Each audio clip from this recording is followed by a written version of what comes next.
बाजार की परफॉर्मेंस, इस पर भी एक झलक डालने के लिए आशीष मेरे साथ तैयार है। आशीष, कितना आउट परफॉर्म करा है हमने? दीपांशु, पूरी तरीके से आउट परफॉर्म कर दिया और हर पैमाने पर आप देखिए साल की शुरुआत से अब तक भारतीय बाजार पूरी दुनिया भर के इंडाइसेस को लीड कर रहे हैं। इनफैक्ट मैंने जो एक लिस्ट निकाल कर रखी है जहां पर जितने भी ग्लोबल इंडाइसेस हैं, जहां पर अच्छी खासी ट्रेडिंग होती है, छोटे छोटे को इग्नोर कर दिया है, वहां से अगर आप देखें तो भारत सबको आउट परफॉर्म कर रहा है। निफ्टी ने साल की शुरुआत से आप देखें करीब 7.5% के रिटर्न दिए। इसके बाद पॉजिटिव रिटर्न दिया आपको जकार्ता कॉम्पोजिट ने करीब 6.5% का, और ब्राजील के इंडाइसेस ने 4% की तेजी आपको दिखाई है। बाकी अगर आप देखें तो चाइना का तो बहुत ही बुरा हाल है। हैंगसेंग 24% नीचे है, ताइवान 19% नीचे है, कॉस्पी 18% नीचे साल की शुरुआत से।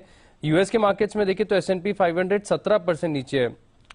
यूरोप के मार्केट्स में देखिए डैक्स 10% नीचे है, कैक में करीब 7% की गिरावट है, और डाउ जोन्स भी देखें तो साल की शुरुआत से अब तक करीब 7% करेक्ट हो गया। और दुनिया भर में आप देखें तो भारतीय बाजारों में निफ्टी एक ऐसा इंडेक्स है जो सबसे ज्यादा तेजी के साथ पूरे ग्लोबल इंडाइसेस को लीड कर रहा है 7.5% के साथ।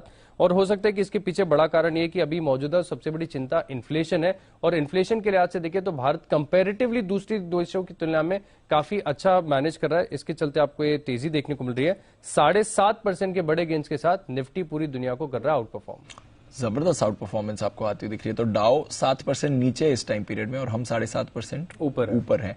और वही नहीं, बाकी इमर्जिंग मार्केट्स में तो आगे हैं, डेवलप्ड मार्केट्स में तो खैर बहुत आगे बाजार आपको ट्रेड करते हुए दिख रहा है, और नया हाई आज भी लगा है। इसी बात पर चोपड़ा साहब का भी करते हैं स्वागत। चोपड़ा साहब, बहुत बहुत शुक्रिया आज दोपहर हमारे साथ जुड़ने के लिए, और बाजार के हाई पर ही बात करते हैं। जैसा आशीष भी अभी रिफ्लेक्ट कर रहे थे, बढ़िया आउट परफॉर्मेंस है ग्लोबल मार्केट्स के मुकाबले, और मॉर्गन स्टैनली कह रहे हैं अगले साल अगर सब कुछ अच्छा रहा तो 80,000 तक जा सकता है सेंसेक्स।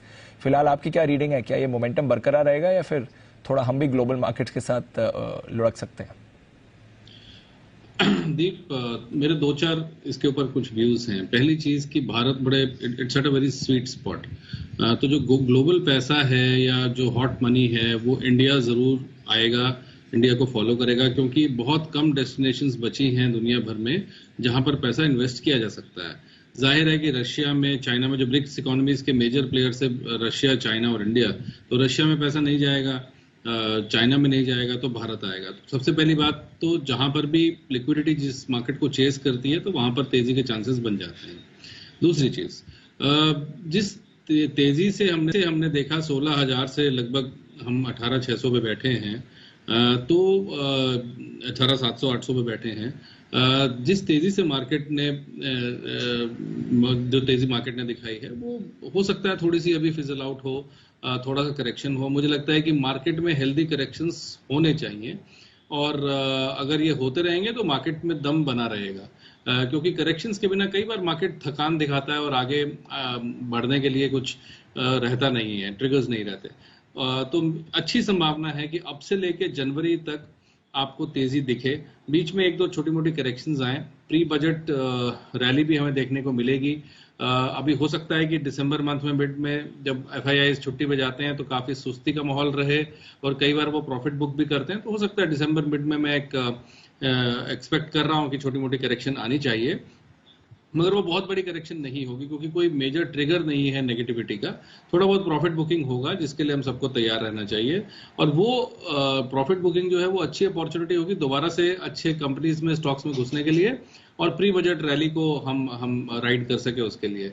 मगर डेफिनेटली बजट एक इम्पॉर्टेंट इवेंट है, और अगले साल वैसे भी हम लोग एज अ कंट्री हम लोग इलेक्शन में जाएंगे, तो ये वाला बजट बहुत क्रिटिकल होगा, इम्पॉर्टेंट होगा। किस तरीके की सरकार अनाउंसमेंट्स करती है, कैसा इंफ्रास्ट्रक्चर स्पेंडिंग होता है, एग्रीकल्चर पे होता है, जॉब्स के लिए क्या किया जाता है, डिफेंस के लिए क्या किया जाता है, तो बहुत इम्पॉर्टेंट इवेंट रहेगा इस बार का बजट, और उसको एक नॉन इवेंट नहीं कह सकते। तो मैं एक्सपेक्ट कर रहा हूँ बजट अच्छा रहना चाहिए और प्रोग्रेसिव रहना चाहिए। दूसरी बात की जो टैक्सेशन की बात हो रही है कि अभी कुछ टैक्स बढ़ाने की बात कर रही है सरकार, उसके ऊपर भी अटकलें लगाई जा रही हैं कि ऐसा होगा कि नहीं होगा, ये हम भी क्लियरली नहीं कह सकते।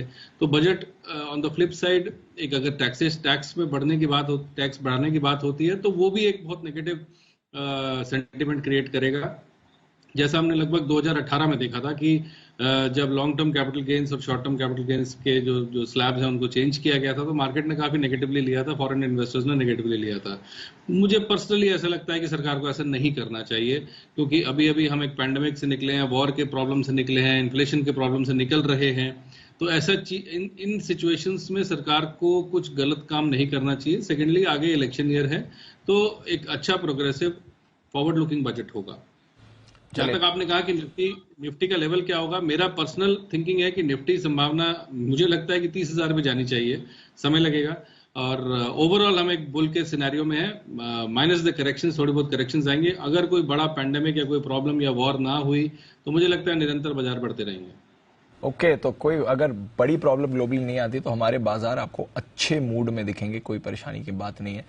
80,000 की बात मॉर्गन स्टैनली कर रहा है। चोपड़ा साहब निफ्टी पर 30,000 के लेवल देख रहे हैं, तो यहां से और बड़ी रैली, 40% की रैली चोपड़ा साहब को आती हुई दिख रही है। ओके, तो बाजार पर नजर बनाए रखिए, एक्शन तो यहां पर भरपूर बनेगा ही। एक्शन